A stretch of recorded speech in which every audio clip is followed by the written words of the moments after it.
जय हिंद दोस्तों, मैं संजीत कुमार। आपका स्वागत है आपके अपने चैनल संजीत एकेडमी पे। हम पढ़ा रहे थे आपको एनसीईआरटी साइंस में चल रहा है आपका बायोलॉजी पोर्शन, और बायोलॉजी के बाद बायोलॉजी में चल रहा है आपका सेल यानी कोशिका। उस कोशिका में आपको माइटोकॉन्ड्रिया हम पढ़ा रहे थे। माइटोकॉन्ड्रिया में हम आपको बताए थे कि इस कोशिका का ऊर्जा मतलब पावर हाउस कहते हैं। क्या कहते हैं? कोशिका का पावर हाउस कहते हैं। तो हम माइटोकॉन्ड्रिया के बारे में पढ़े थे और माइटोकॉन्ड्रिया के बारे में लगभग हम हर कुछ पढ़ लिए हुए थे। आज हम पढ़ेंगे माइटोकॉन्ड्रिया का रासायनिक संगठन। रासायनिक संगठन के कहने का मतलब कि माइटोकॉन्ड्रिया है वह क्या क्या चीज़ से मिलकर बना हुआ है। तो आइए इसके बारे में हम लिखने का प्रयत्न करते हैं। लिखिएगा माइटोकॉन्ड्रिया का माइटोकॉन्ड्रिया का रासायनिक संगठन। रासायनिक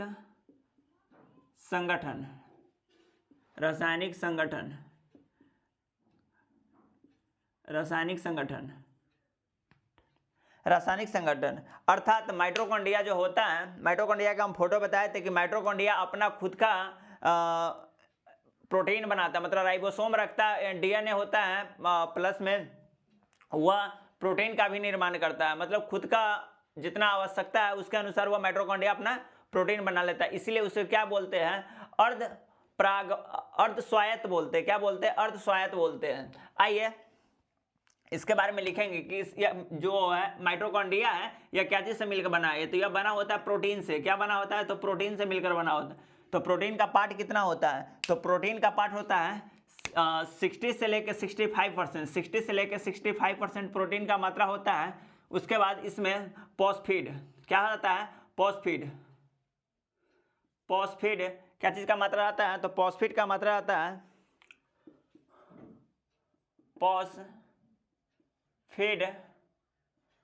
फॉस्फेट का मात्रा होता है कितना परसेंट? तो 15 से 30% रहता है फॉस्फेट का मात्रा। उसके बाद आपका हो गया क्या चीज का मात्रा? तो आरएनए एंड डीएनए का मात्रा होता है। आरएनए एंड डीएनए का मात्रा होता है कितना? तो आरएनए एंड डीएनए का मात्रा होता है 5 से 10%। कितना होता है? 5 से 10%। उसके बाद एक और चीज़ होता है क्या? मिनरल 1 से 2% होता है। मिनरल में आपका आ गया जो खनिज होता है वह चीज़ आ गया। तो मिनरल में क्या होगा? 1 से 2% होता है। तो इसको आप लिख लीजिएगा, 1 से 2% होता है मिनरल। माइटोकॉन्ड्रिया का हम बोले थे पावर हाउस कहते हैं। इसका नामकरण कौन किया था? तो आपको हम बताए थे कि माइटोकॉन्ड्रिया का नामकरण कौन किया था? तो अल्टमैन ने किया हुआ था, रिचर्ड अल्टमैन ने किया था। और जिसे कार्ल वेंडा नामक जो वैज्ञानिक थे इन्होंने इसके बारे में बाद में मतलब नामकरण रखा था। तो आइए माइटोकॉन्ड्रिया के बारे में पढ़ लिए। इसके बाद हम पढ़ेंगे क्या? तो इसके बाद हम पढ़ेंगे क्या? प्लास्टिड। क्या पढ़ेंगे? तो प्लास्टिड पढ़ेंगे। तो चलिए इसको लिख लिएगा। प्रोटीन का मात्रा 60 से 65% और डीएनए का मात्रा 5 से 10%। उसके बाद फॉस्फेट का मात्रा था कितना? तो 15 से 30% था। अब लिखिएगा न्यू टॉपिक लिखिएगा क्या? लवक यानी प्लास्टिड। लवक लिखिएगा। क्या लिखिएगा? तो लवक लिखिएगा। लवक लिखिएगा यह केवल पादप कोशिका में होता है। यह केवल पादप कोशिका में होता है। पादप कोशिका में होता है। उसका लिखिएगा यह मुख्यतः 3 प्रकार के होता है। लिखिएगा यह मुख्यतः 3 प्रकार के होता है। 3 प्रकार के होता है। एक में लिखिएगा आप क्या? हरित लवक। एक में लिखिएगा क्या? हरित लवक यानी क्लोरोप्लास्ट। एक नंबर में लिखिएगा हरित लवक, क्लोरोप्लास्ट, हरित लवक। 2 नंबर में लिखिएगा वर्णी लवक। 2 नंबर में लिखिएगा क्या? वर्णी लवक। और 3 नंबर में लिखिएगा अवर्णी लवक, वर्णी लवक मतलब क्रोमोप्लास्ट। वर्णी लवक क्रोमोप्लास्ट। और उसके बाद 3rd नंबर में हो गया क्या? अवर्णी लवक।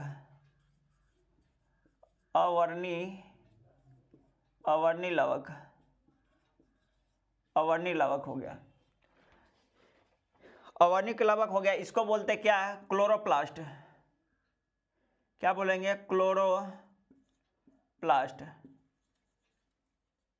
इसको क्या बोलेंगे, तो इसको बोलेंगे क्रोमोप्लास्ट। क्रोमो मतलब क्या होता है, क्रोम मतलब होता है कलर, तो क्रोमोप्लास्ट, क्रोमोप्लास्ट। और उसके बाद क्या हो गया अवनी, ल्यूकोप्लास्ट। क्या हो गया, ल्यूकोप्लास्ट, ल्यूकोप्लास्ट। अब यहाँ पे संक्षेप में आप ये जानने का प्रयत्न कीजिए, ये हरित लवक है, ये हरे पेड़ पौधे में होते हैं। हरित लवक कहाँ होगा, जहाँ पे हरा पेड़ पौधा होगा, तो ये क्या होगा, हरा पेड़ पौधे में होगा, हरे पेड़ पौधे में, हरे पेड़ पौधे में, पेड़ पौधे में, हरे पेड़ पौधे में। दूसरा नंबर में लिखिएगा क्या, यह होता है कहाँ, जहाँ पे कलर हो, जैसे कि आम का कलर क्या हो जाता है, पीला एंड लाल हो जाता है, तो वहाँ पे होगा। तो लिखिएगा यह रंग प्रदान करता है, यह रंग प्रदान करता है, प्रदान करता है, यह रंग प्रदान करता है। अब उसके बाद लिखिएगा यह सफ़ेद या रंगहीन होता है, यह सफ़ेद या रंगहीन होता है। इधर नहीं दिख रहा होगा तो नीचे लिख लीजिएगा, रंगहीन होता है, रंगहीन होता है। किसके बारे में, तो ल्यूकोप्लास्ट के, रंगहीन होता है यानी विदाउट कलर होता है, कलरलेस होता है। अब इसके बारे में हम इतना समझ गए। अब ये कहाँ होता है ये भी हम आपको बता देते हैं। जैसे हरे पेड़ पौधा हो गया, जहाँ पे आप हरे मतलब हरा चीज़ देख रहे हैं, वहाँ पे क्या होगा, तो हरित लवक होगा। जहाँ पे कोई भी हरा के बाद मतलब अदर कलर दिखे, हरा के बाद अदर कलर दिखे, जैसे लाल हो गया, पीला हो गया, जैसे आम पहले कच्चा रहता है उसमें क्या रहता है, हरित लवक रहता है, लेकिन जब आम पक जाता है तो क्या हो जाता है, तो उसमें वर्णिक लवक हो जाता है, अर्थात क्रोमोप्लास्ट हो जाता है। और वर्णिक लवक कहाँ होगा, तो अवर्णिक लवक होगा क्या, तो मान लीजिए अवर्णिक लवक होगा धरती के अंदर, क्योंकि धरती के ऊपर ये दोनों है, हरित लवक है और एक कौन है, वर्णिक लवक है, तो दोनों का रंग प्रदान करता है। लेकिन अवर्णिक लवक है, ये अवर्णिक लवक क्या होता है, ये सूर्य की उपस्थिति में रह ही नहीं सकता है, मतलब सूर्य के प्रकाश डायरेक्ट स्रोत में रह ही नहीं सकता है। इससे क्या रहता है, यह भूमि के अंतर्गत रहता है। अवर्णिक लवक रहता है वो कहाँ रहता है, तो भूमि के अंतर्गत रहता है। कहाँ रहता है, तो भूमि के अंतर्गत रहता है। अब जितना भी भूमि के अंतर्गत देखिएगा तो वह रहेगा नहीं, तो यह मान लीजिए सूर्य के प्रकाश में भी रहेगा तो डायरेक्ट इसके बीज का कांटेक्ट सूर्य से नहीं रहेगा। जैसे मटर का पौधा हो गया, क्या हो गया, मटर का पौधा हो गया, आलू का पौधा हो गया, ये किस में आएगा, अवर्णिक लवक में आएगा, अवर्णिक लवक में आएगा। इतना आप लिखिए। इसके बाद टॉपिक लिखिएगा हरित लवक। क्या लिखिएगा, हरित लवक, या एक नीचे एक नोट लिखिएगा, नीचे एक नोट लिखिएगा कि अर्नेस्टेड हैकल ने लवक के बारे में बताया था, अर्थात प्लास्टिड के बारे में बताया था।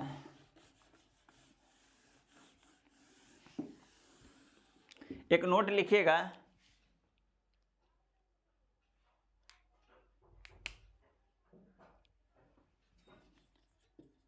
अर्नेस्ट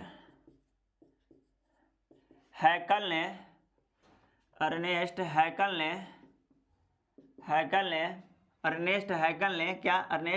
ने लवक के बारे में सर्वप्रथम बताया था, सर्वप्रथम बताया था, जबकि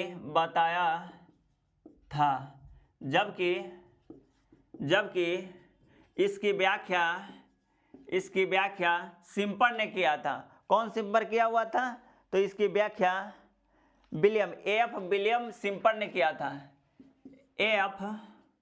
विलियम सिम्पर ने किया था, सिम्पर। जबकि इसकी व्याख्या यहाँ पे लिख दीजिएगा, क्या नीचे में एरो के चिन्ह बना के, जबकि इसकी व्याख्या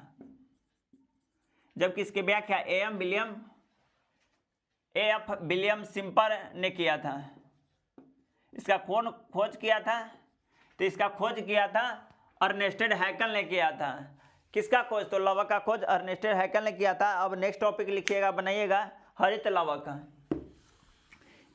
नेक्स्ट टॉपिक बनाइए क्या, हरित लवक। यह हरे पेड़ पौधे में होता है। कहाँ होता है, तो हरे पेड़ पौधे में होता है, तो उसी के बारे में हम लिखने का प्रयत्न करेंगे।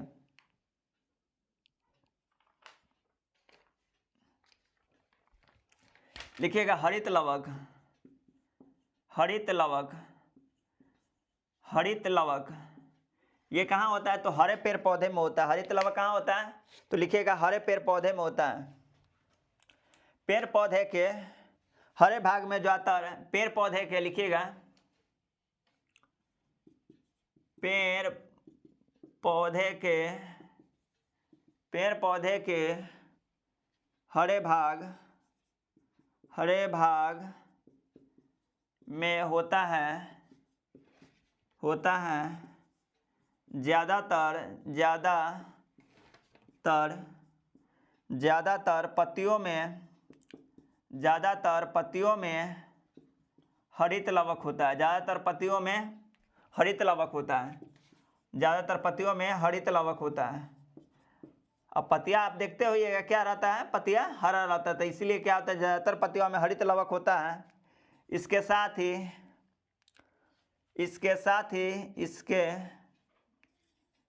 इसके साथ क्लोरोफिल उसमें पाया जाता है। क्लोरोफिल पाया जाता है जो प्रकाश संश्लेषण करने में सहायक है। पाया जाता है जो प्रकाश संश्लेषण करने में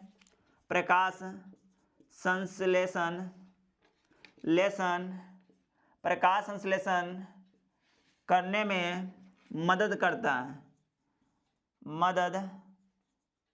प्रकाश संश्लेषण करने में मदद करता है। क्या करता है? प्रकाश संश्लेषण करने में मदद करता है।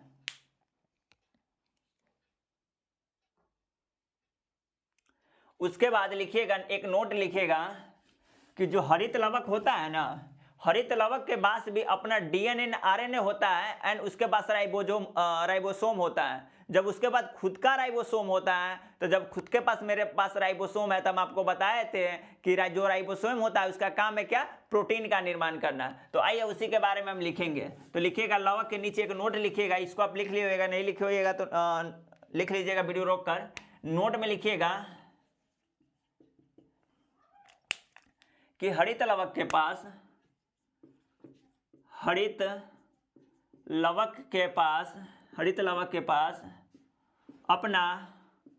अपना डीएनए एंड आरएनए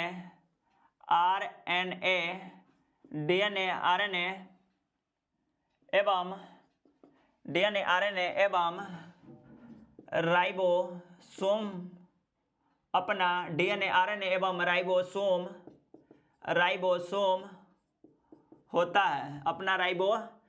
होता है, जिससे अपना खुद का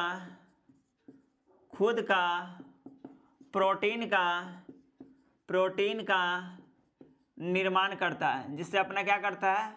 प्रोटीन का निर्माण करता है। इसीलिए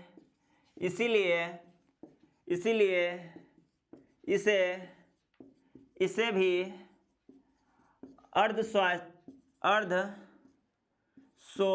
कहते हैं। मतलब आधी अपने पे डिपेंडेंट, अर्ध स्वायत्त कहते हैं। क्या बोलेंगे इसको? इसीलिए इसे अर्ध स्वायत्त कहते हैं, अर्थात चलिए इसके बाद एक और नोट लिखिएगा। उसमें लिखिएगा आप नोट में कि जो हरित लवक, जैसे कि हम आपको बताए थे कि माइटोकॉन्ड्रिया है, उसका व्याख्या माइटोकॉन्ड्रिया कह रहे, हरित लवक का व्याख्या कौन किया हुआ था? तो हरित लवक का व्याख्या किया था लवक का यानी प्लास्टिड का व्याख्या कौन किए हुए थे? तो एफ विलियम सिम्पर ने किया हुआ था। ये बताए थे। लेकिन जो हरित लवक है उसका, नीचे वाला लिख लिया, लेकिन जो हरित लवक है उसका खोज कौन किया हुआ था? तो हरित लवक का खोज किए थे कौन? तो एफ विलियम सिम्पर ने किया था। जबकि लवक का खोज अर्नेस्ट हैकल ने किया था। तो नोट नंबर सेकेंड लिखिएगा। इस नोट नंबर सेकेंड में क्या लिखिएगा कि एफ विलियम सिम्पर ने हरित लवक का खोज किया। हरित लवक के बारे में सर्वप्रथम बताएं, हरित लवक के बारे में सर्वप्रथम बताएं। यहाँ पे कंफ्यूज मत होइएगा, जब लवक की बात करें तो अर्नेस्ट हैकल के बारे में चर्चा कीजिएगा, लेकिन ज़्यादा डिटेल्स में व्याख्या किया था कौन, A.F. विलियम सिम्पर ने किया हुआ था। जब हरित लवक की बात आए तो इसका खोज किसने किया था, तो विलियम सिम्पर ने किया था। तो आइए बस सेकेंड नंबर नोट ये हो गया। उसके बाद अब हरित लवक में और चीज़ एक होता है, आइए इसको लिख लिएगा। चलिए इसको मिटाते हैं। एक फोटो के माध्यम से मैं एक चीज़ आपको समझाने का प्रयत्न कर रहे हैं। जैसे कि मान लीजिए ये हो गया आपका हरित लवक, क्या हो गया, हरित लवक हो गया। अब हरित लवक होता है तो इसमें ही क्लोरोफिल का मात्रा होता है, क्लोरोफिल होगा, और जब क्लोरोफिल होगा तो वहाँ पे क्या होगा, प्रकाश संश्लेषण की क्रिया करेगा, और प्रकाश संश्लेषण की क्रिया करेगा तो पेड़ पौधा अपना भोजन खुद ही बनाएगा। इसको दो पार्ट में विभाजित कर दीजिए। हरित लवक को क्या कीजिए तो दो भागों में विभाजित कर दीजिए, एक होगा स्ट्रोमा और एक होगा ग्रेना। एक होगा स्ट्रोमा और एक होगा क्या, ग्रेना। एक क्या होगा, ग्रेना। ये डार्क लाइट में रिएक्शन करता है, अर्थात कह ले तो नाइट के समय में रिएक्शन करता है, तो ये क्या होगा, ये नाइट के समय में मतलब रात के समय प्रकाश संश्लेषण करता है, रात के समय में प्रकाश संश्लेषण और प्रकाश संश्लेषण। और ये जो हो गया ये दिन के समय प्रकाश संश्लेषण करता है, दिन के समय प्रकाश संश्लेषण करता है, लिख लीजिएगा बगल में, दिन के समय प्रकाश संश्लेषण करता है। ये स्ट्रोमा है, ये डार्क रिएक्शन करता है, क्या करता है तो डार्क रिएक्शन करता है। डार्क रिएक्शन कह ले तो नाइट में प्रकाश संश्लेषण करता है, तो ये क्या होगा, डार्क रिएक्शन करता है। क्या करता है, डार्क रिएक्शन करता है। बहुत सारा, जैसे शैवाल हो गया, शैवाल क्या करता है, शैवाल के पास ऐसी क्षमता होता है कि वो 24 घंटा अपना मतलब ये भोजन बनाने का प्रावधान है शैवाल के पास में। तो क्या करता है, कुछ पदार्थ है जैसे आप वह किसकी उपस्थिति में, मान लीजिए दिन के समय में सूर्य है तो सूर्य की उपस्थिति में हरे पेड़ पौधे भोजन बना लेता है, लेकिन कुछ ऐसे पादप हो गया, वह कहाँ से बनाता है तो रात के समय बनाता है। तो रात के समय किसकी रोशनी देता है, वह चंद्रमा की रोशनी के से भी वो अपना भोजन बना लेता है, तो वह कौन होगा, डार्क रिएक्शन होगा, अर्थात वह रात के समय में प्रकाश संश्लेषण करता है। और जब रात के समय में प्रकाश संश्लेषण करेगा तो वह क्या बनाएगा, अपना भोजन बनाएगा। आइए एक फोटो के माध्यम से हम समझने का प्रयत्न करते हैं कि दरअसल में यह होता कैसे है। ये मान लीजिए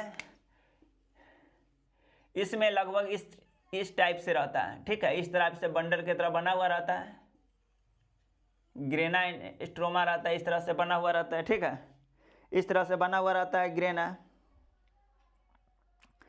ये क्या हो गया, ग्रेना हो गया। क्या हो गया, ये क्या हो गया, ग्रेना हो गया। क्या हो गया, ग्रेना हो गया। क्या हो गया, ग्रेना हो गया। ये वाला भाग क्या हो गया, तो ये वाला भाग आपका हो गया थैलोक्वाइड। क्या हो गया, थैलोक्वाइड। थैलोक्वाइड हो गया। क्या हो गया, थैलोक्वाइड। थैलोक्वाइड के बाद आएगा, थैलोक्वाइड कौन हो गया, देखिए जो सिक्का टाइप से है, ये ऊपरी का एक ऐसे से सिक्का घुमा हुआ है, तो ये सिक्का टाइप से एक सिक्का को निकाल लिए तो क्या होगा, अब इसको ही निकालिए, अब इसको यहाँ से निकालिए तो इसको यहाँ पे निकालिएगा तो इसमें होता है क्या है, इसमें होता है इस तरह से डॉट डॉट होता है। क्या होता है, डॉट डॉट होता है। इसको क्या बोलते हैं, तो इसको बोलेंगे क्या, क्वांटासोम। इसको क्या बोलेंगे, डॉट डॉट होगा, इसको क्या बोलेंगे, क्वांटासोम। इसको क्या बोलेंगे, तो इसको क्वांटासोम बोलेंगे। इसको बनाने के जस्ट नीचे यह बनाना है। पहले हम फिर से एक बार आपको समझाने का प्रयत्न कर रहे हैं। जैसे कि आप यहाँ पे देख रहे हैं, ये पूरा भाग क्या हो गया, ग्रेना हो गया। यह पूरा अगर मान लीजिए अगर सिक्का का इस तरह से सिक्का पर सिक्का रखा हुआ है, इस तरह से सिक्का पर सिक्का रखा हुआ है, तो समझ लीजिए कि हम एक सिक्का को उठा के यहाँ पे रखे हैं, तो उसको क्या बोलेंगे, थैलोक्वाइड बोलेंगे। और इस जो सिक्का वाले भाग है उसके इंटरनल में ये है, उसको क्या बोलेंगे, क्वांटासोम बोलेंगे। क्या बोलेंगे, क्वांटासोम बोलेंगे। और उस क्वांटासोम होता है, क्या होता है, इकाई होता है किसका, तो क्रियात्मक एवं संरचनात्मक एक क्रियात्मक इकाई होता है। तो इसमें यूनिट होता है क्या, इकाई होता है किसका, इकाई होता है, एक होता है क्या, संरचनात्मक इकाई होता है, और एक होता है क्या, क्रियात्मक। एक क्या होता है, क्रियात्मक। हम आपको जब सेल पढ़ाए थे उसी समय में आपको हम बताए थे कि सेल के बारे में 3 बातें बताया हुआ था। सेल के बारे में 3 बातें था। एक, एक तो संरचनात्मक एवं क्रियात्मक इकाई है। दूसरा हम आपको बताए थे कि अगर कोशिका एक हो तो एकल कोशिका बोलेंगे, अगर एक से ज्यादा हो तो बहु कोशिका बोलेंगे। उसके बाद हम बोले थे कि जैव रासायनिक क्रिया के द्वारा हमारे कोशिका में वृद्धि होती है, अर्थात हम अगर बचपन में बच्चे रहते हैं तो हमारा सेल के कारण ही हम सियाने होते हैं तो थोड़ा डबल हो जाते हैं। चलिए इसको बनाइएगा। इसमें क्या है, कुछ नहीं है, ग्रेना है। ग्रेना के बाद क्या, ये ऊपर वाला एक सिक्का निकाल लिया, यहाँ पे थैलोकाइड बोलेंगे। इस सिक्का के अंदर इस तरह से इस इमेजिंग रहता है, इसको क्वांटासोम बोलेंगे। क्वांटासोम के बाद क्या आएगा, इसका इकाई हो गया। इसकी इकाई को क्या, संरचनात्मक एवं क्रियात्मक इकाई होता है। नीचे नोट में लिख लीजिएगा, ये आप बना लिए होइएगा। चलिए इसको बना लिए होइएगा, नहीं बनाया होइएगा तो लिख लीजिएगा। इस फोटो के जस्ट नीचे एक नोट लिखिएगा, जो हम यहाँ पे नोट में लिखते हैं कि क्वांटा जो सोम होता है, क्वांटा सोम होता है वह क्या होता है, तो क्रियात्मक संरचनात्मक का इकाई होता है। क्वांटा सोम होता है वह हरित लवक का, यहाँ पे नोट में लिखिएगा, नीचे में एक नोट लिखिएगा, उस नोट में लिखिएगा क्या, क्वांटा सोम। क्वांटा सोम, जो क्वांटा सोम होता है ना, क्वांटा सोम हरित लवक का, हरित लवक का, हरित लवक का संरचनात्मक, संरचनात्मक एवं क्रियात्मक, क्रियात्मक इकाई होता है। नीचे लिख लीजिएगा। आपसे पूछेगा युगलीना क्या होता है, जंतु और पादप कोशिका के बीच की कड़ी को क्या बोलते हैं, युगलीना बोलते हैं। जबकि क्वांटम सोम होगा,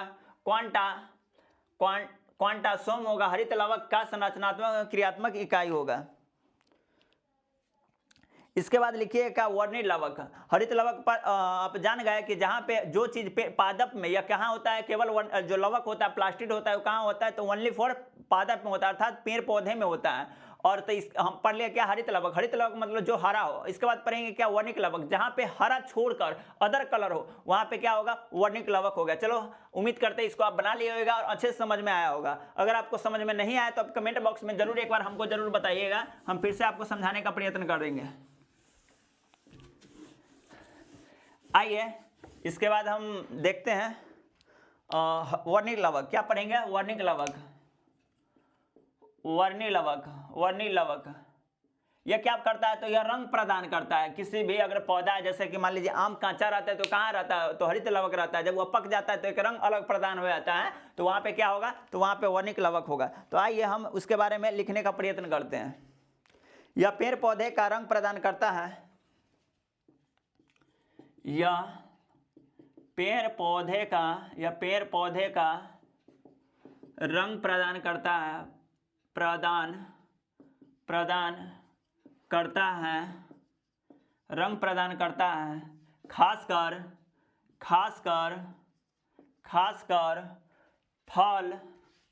फल, फूल, सब्जी इटीसी मतलब इत्यादि में करता है, रंग प्रदान करता है। अब रंग, इसका रंग क्या होगा, तो लाल करेगा या पीला करेगा। क्या करेगा, रंग प्रदान करेगा, लाल या पीला करेगा। हरा तो नहीं कर सकता है, इतना कंफर्म रखिएगा, हरा नहीं कर सकता। या नारंगी का भी रंग होता है, नारंगी कर सकता है, मतलब हरा नहीं कर सकता है। हरा छोड़ के बाद में कि सब कलर या प्रेजेंट कर सकता है। कौन, वर्णिक लवक क्या करता है, वर्णिक लवक हर कलर प्रेजेंट कर सकता है। चलिए इसका दूसरा नंबर पॉइंट लिखिएगा।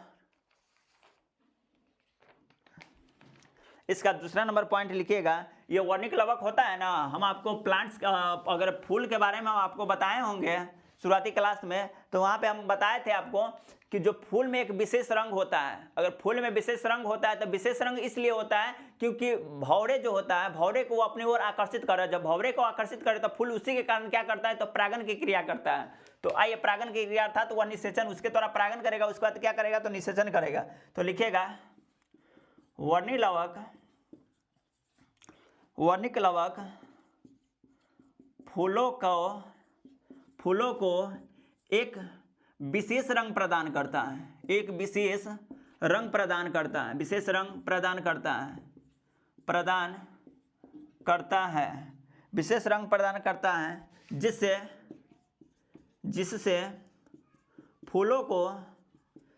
फूलों में परागन जिससे फूलों में परागन में मदद मिल सके, जिससे फूलों में परागन में मदद मिल सके, मदद मिलता है या मिल सके लिखिएगा। थर्ड नंबर में लिखिएगा फलों और सब्जियों में, अगर मान लीजिए कि फलों और सब्जियों में अदर रंग हो रहा है तो उससे क्या होगा, रोग प्रतिरोधक क्षमता को भी विकसित करता है। तो लिखिएगा फलों और सब्जियों में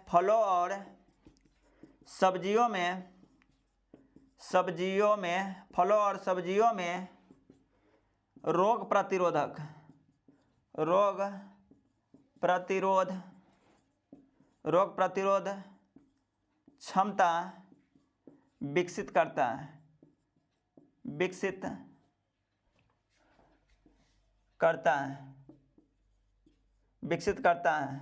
उसके बाद एक और लिखिएगा,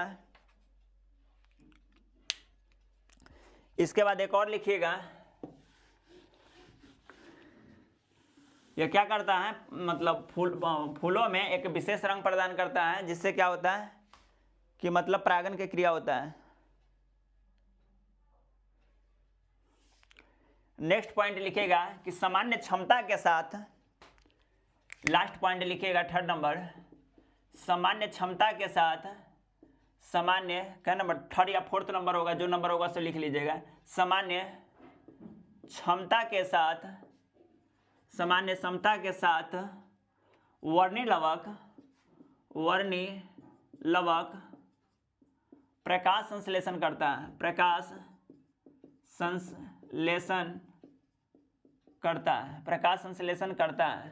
क्या करता है, प्रकाश संश्लेषण करता है। जैसे कुछ ऐसा पदार्थ हो गया जो लाल कंडीशन में भी है, मतलब लाल या हरा में भी है, वह क्या करेगा, प्रकाश संश्लेषण करेगा। जैसे आप समझने का प्रयत्न कीजिएगा कि इस तरह के जो पत्तियां होती है वो किस तरह से होती है।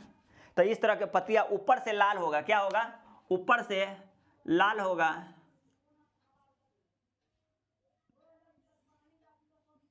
ऊपर से क्या होगा, तो ऊपर से लाल होगा और नीचे से हरा होगा। क्या होगा, ऊपर से लाल होगा और नीचे से हरा होगा, ऊपर से लाल होगा और इसके नीचे से हरा होगा। तो यहाँ पे लिख लीजिएगा इस तरह के पत्तियों में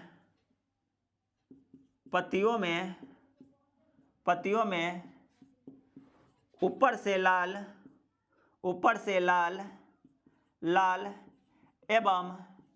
एवं नीचे हरा होता है। अब मान लीजिए जो प्रकाश संश्लेषण कर पाएगा वह ऊपर से क्या होगा, लाल होगा, जो वर्णिक लवक हो, और तो ऊपर से क्या होगा, लाल होगा और नीचे से क्या होगा, हरा होगा।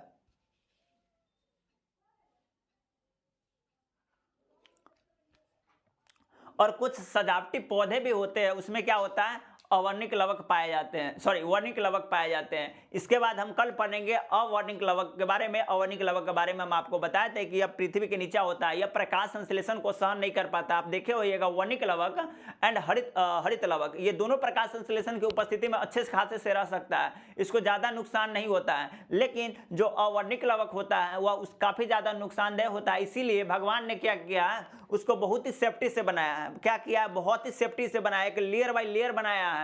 लेकिन यही आम हो गया, अदर पौधा हो गया, या जो कह लीजिए जो अपना प्रकाश संश्लेषण या हरित हो गया, हरा हो गया या लाल हो गया, ये सब क्या करता है, अपना मतलब प्रकाश के उपस्थिति में डायरेक्ट प्रकाश के कांटेक्ट में रह सकता है। लेकिन जो अवर्णिक लवक हो गया वो प्रकाश के कांटेक्ट में नहीं रह सकता है।